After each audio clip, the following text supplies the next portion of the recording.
Assalamualaikum warahmatullahi wabarakatuh. Saya Kaila Salsa Fadila dengan NIM 0503232559. Di sini saya akan menjelaskan sedikit mengenai materi tentang praktik kebijakan moneter Islam. Nah, langsung saja. Jadi kebijakan moneter merupakan peraturan dan ketentuan yang dikeluarkan oleh otoritas moneter untuk mengontrol uang yang beredar inflasi dan untuk memelihara stabilitas ekonomi suatu negara.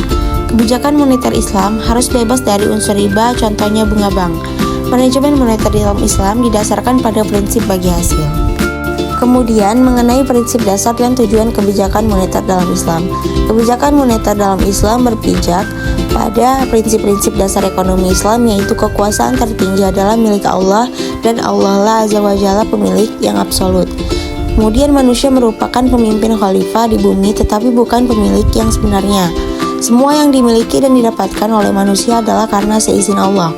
Dan oleh karena itu, saudara-saudaranya yang kurang beruntung memiliki hak atas sebagian kekayaan yang dimiliki saudara-saudaranya yang lebih beruntung. Kekayaan tidak boleh ditumpuk terus atau ditimbun. Kekayaan harus diputar.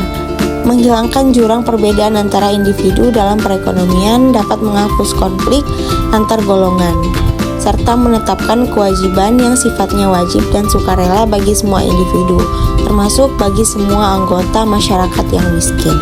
Kebijakan moneter dalam Islam bertujuan untuk mensejahterakan ekonomi dengan kesempatan kerja penuh, kemudian keadilan sosioekonomi dan distribusi pendapatan dan kekayaan, kemudian untuk stabilitas nilai uang.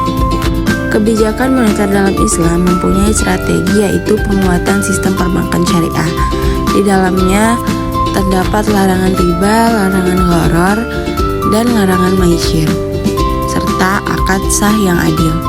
Kemudian yang kedua, pengendalian inflasi berbasis nilai Islam.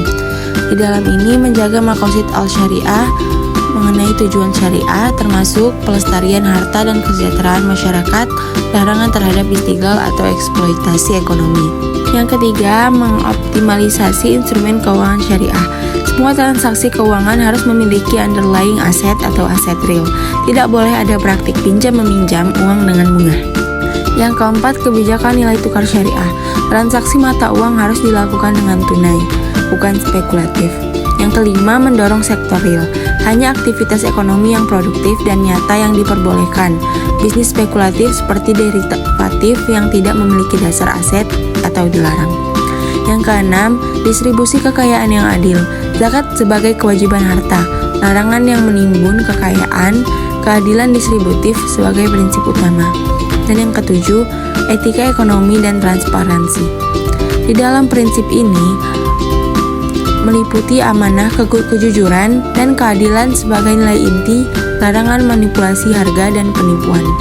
Kebijakan ekonomi moneter Islam di Indonesia saat ini meliputi penguatan instrumen moneter syariah. Yang kedua, kebijakan makroprudensial yang mendukung perbankan syariah. Yang ketiga, inovasi produk keuangan syariah. Yang keempat, dukungan terhadap sektor real dan UMKM. Dan yang kelima, tantangan dan upaya digitalisasi. Selanjutnya, sejarah kebijakan moneter Islam pada masa Rasulullah SAW menggunakan bimetalik standar, yaitu emas dan perak atau dinar dan dirham. Karena keduanya merupakan alat pembayaran yang sah dan beredar di masyarakat. Nilai tukar emas dan perak pada masa Rasulullah SAW ini relatif stabil dengan nilai kurs dan dirham dinar banding 1:10. Namun dengan demikian, stabilitas nilai kurs pernah mengalami gangguan karena adanya disequilibrium antara supply dengan demand. Kemudian yang terakhir, praktik kebijakan moneter Islam pada masa sekarang. Pada zaman globalisasi seperti sekarang ini, perkembangan dan praktek ekonomi Islam secara internasional maupun nasional semakin membumi. Perkembangan ekonomi Islam di Indonesia ditandai dengan pesatnya kajian dan publikasi mengenai prinsip-prinsip dan praktek-praktek ekonomi syariah. Hal ini terlihat dari semakin pesatnya pertumbuhan keuangan berbasis syariah, seperti perbankan syariah, dengan lahirnya bank Islam yang beroperasi berdasarkan sistem bagi hasil sebagai alternatif pengganti bunga pada bank-bank konvensional, merupakan peluang bagi umat Islam untuk memanfaatkan jasa bank seoptimal mungkin. Sekian materi yang dapat saya sampaikan, semoga bermanfaat bagi kita semua. Apabila terdapat salah kata, saya mohon maaf.